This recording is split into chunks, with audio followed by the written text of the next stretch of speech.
Every day, cyclists, pedestrians, and motorists take the streets together to get to where they're going.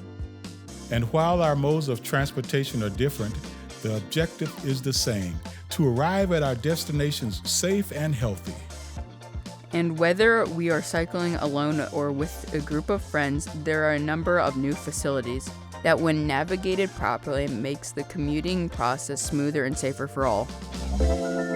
It's all of our responsibility to adapt to these new facilities and to make the right decisions on the road. Our actions impact others' safety.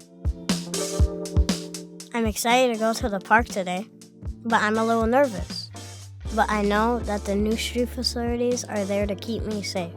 I understand, but there's no need to be nervous. The rules of the road and navigating new traffic facilities isn't just about our own personal health and safety, but it's how we take care of the ones we love and other people on the road. I'm a little hesitant to be biking on the streets, and the drivers can be unpredictable. But considering the new calming features, I should be okay.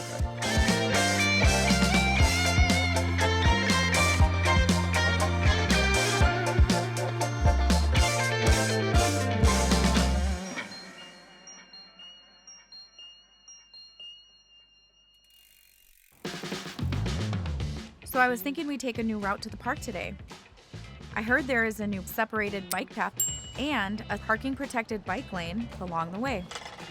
Okay, let's check it out.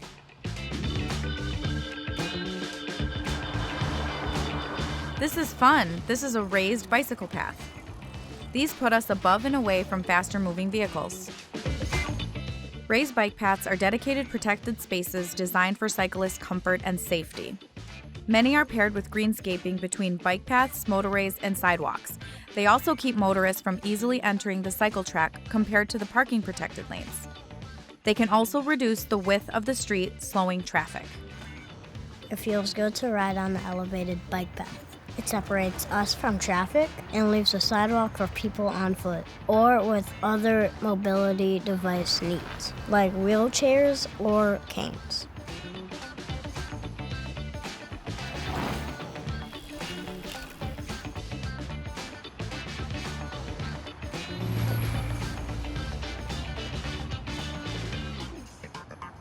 Protected bike lanes improve safety by dedicating space for cyclists.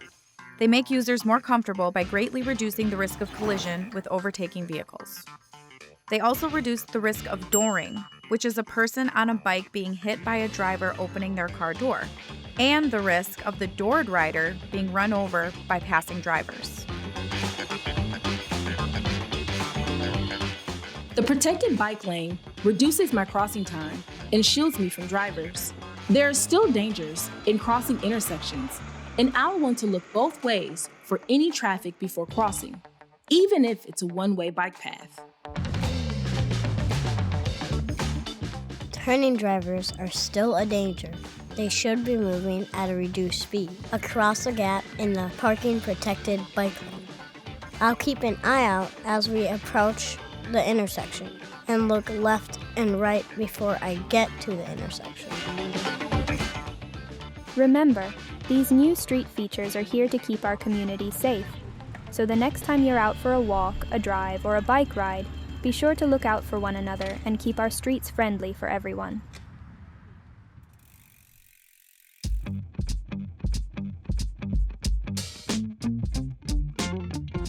Y'all trying to go to the park, shoot some hoops? Yeah, but I don't want to take the busy streets. That's too far. That's fine, man. We can take the Greenways. Those are the streets that run parallel to the busy ones.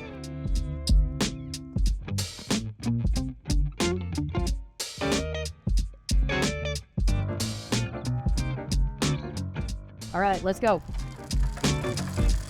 When you want a low-stress route off a main street, 4-lane road, these bike boulevards or neighborhood streets with calming features can be a great alternative. They prioritize cyclists and are more chill than busy roads. Drivers shouldn't be going faster than 20 miles an hour, and cyclists can legally ride 2 abreast. And cyclists yield to pedestrians. Speed management measures for bicycle boulevards bring motor vehicle speeds closer to those of cyclists. Reducing speeds along the bicycle boulevard improves the cycling environment by reducing overtaking events. enhancing drivers' ability to see and react and diminishing the severity of crashes if they occur. Many roundabouts and neighborhood traffic circles lower speeds at minor intersections. They're ideal for uncontrolled intersections, and these street features nearly eliminate the possibility of being T-boned. Pay attention to the lane width and turning radius. Riders should stay to the right and flow through the roundabout counterclockwise. Look left, right, and left again before making a move. Go all the way around to make a left turn.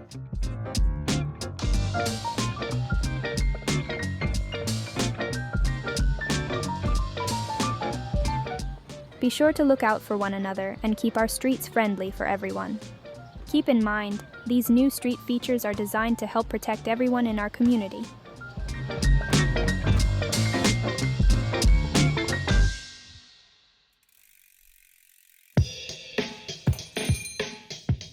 Motorists play a key role in helping our city adjust to new biking features, like bike lanes and greenways.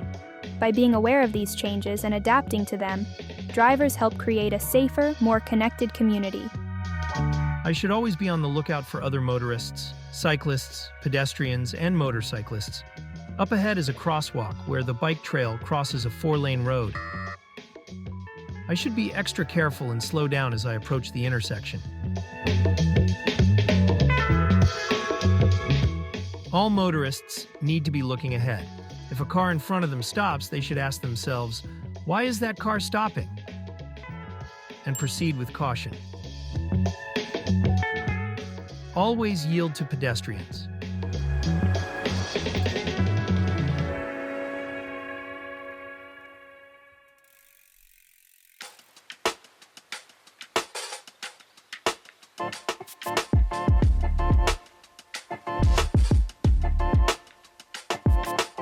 Every day, cyclists, pedestrians, and motorists take the streets together to get to where they're going.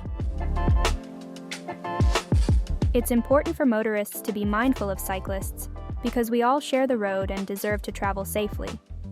Just as cars have their place, cyclists also have a right to be on the road, and respecting each other is key. Advisory bike lanes are used on narrow roads with low-volume traffic streets and low speeds with parking lanes, and depend on vehicles yielding to riders like myself, but I'll still need to be aware of overtaking vehicles. Drivers can use both lanes when cyclists are not present. I should only pass a cyclist if there is no oncoming traffic, either cars or other vulnerable road users, and if I'm able to move over to a safe passing distance of at least 3 feet. A concern while riding in an advisory bike lane or any space next to parked cars is being doored. This is when the driver's side door of a parked car opens and into a rider's space. The event itself can cause significant injury, but riders are also at risk of being knocked into the roadway and being run over by a driver of a vehicle. So we need drivers to be aware before opening doors. As a driver, there are ways I can keep everyone safe by being aware of the bikers in the advisory bike lane. I will check my mirror before opening the door, and there's also a move you might not have heard of. The Dutch reach, where I take my right hand, reach across my own body, which turns my head while I open the door, giving me better awareness and visibility of bikers coming up the advisory bike lane. By being aware of cyclists, giving them space, and following the rules of the road, we create a safer environment for everyone. Whether you're driving or riding, showing mutual respect helps ensure that both modes of transportation can get to their destination safely and confidently.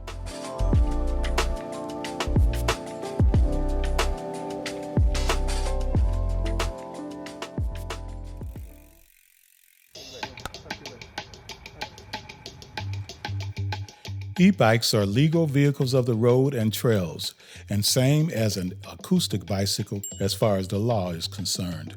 Most places, a regular bicycle is allowed, e-bikes are allowed. Some local trails or municipalities may have exceptions. It's best to check local information before you ride. Pedal assist e-bikes are legally able to reach speeds up to 28 miles per hour when appropriate. For my own safety and safety of others, I need to be conscious of my speeds. Riders go speed appropriate for the situation when riding on the street in mixed traffic. It helps me to feel safer and more confident to keep up with most car drivers. In slower traffic on wider roads, I can go faster. Treat all trail users respectfully and courteously regardless of their sport, speed, or skill level. Stay to the right and pass on the left. Notify with audible. Bell or voice well before you approach them. Downhill traffic should yield to uphill traffic, and faster users yield to slower users.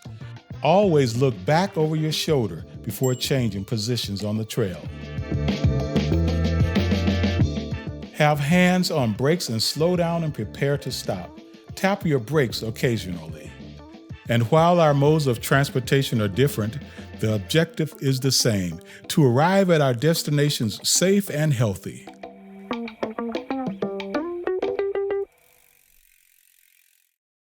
Order up. Tofu scramble to go.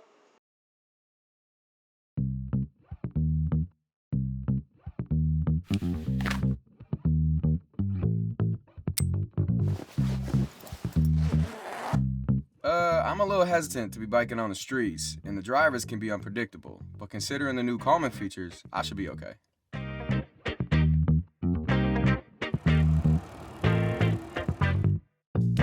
In Wisconsin, a pedestrian may legally cross mid-block, but must first look both ways and yield the right-of-way to any oncoming vehicles. When a pedestrian is in a marked or unmarked crosswalk, at an intersection, all vehicles on the road must yield the right-of-way to the pedestrian. At some intersections, poor daylighting means it's harder to see pedestrians and cyclists, especially near parked cars. Stay alert, slow down, and look out for others. Curb extensions increase the overall visibility of pedestrians and reduce the crossing distance for pedestrians. Curb extensions tighten intersection curb radii and encourage slower turning speeds. Curb extensions visually and physically narrow the roadway, creating safer and shorter crossings for pedestrians while increasing the available space for street furniture, benches, plantings, and street trees. Daylighting, or removing parking and obstructions from corners, allows all users to better see and be aware of others at intersections where most crashes occur. By staying aware and adjusting to these changes, we can all enjoy a smoother, safer journey together.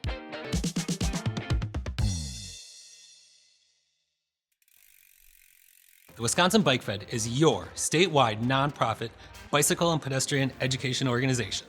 Bike Fed believes all users of the road are entitled to safe passage to their destinations and facilities that reduce the chances for errors and mistakes, which makes a better and safer system. The traffic calming, street design improvements, and safety tips you saw in this video are helping to reduce crashes and inspire new users, not only in Milwaukee, but across Wisconsin and the world. Our goal is that the information presented helps the community to understand how and why these street designs will keep users safe. We hope you are inspired to share the message with your community and join in our shared goal of a safer, more accessible, active, and vibrant community, no matter your mode of transportation. We thank the Wisconsin Department of Transportation for their partnership in the production of this video and look forward to working together to save lives. Learn more on what we do and how you can join the movement at wisconsinbikefed.org. So give it up for the Wisconsin Bike Fed.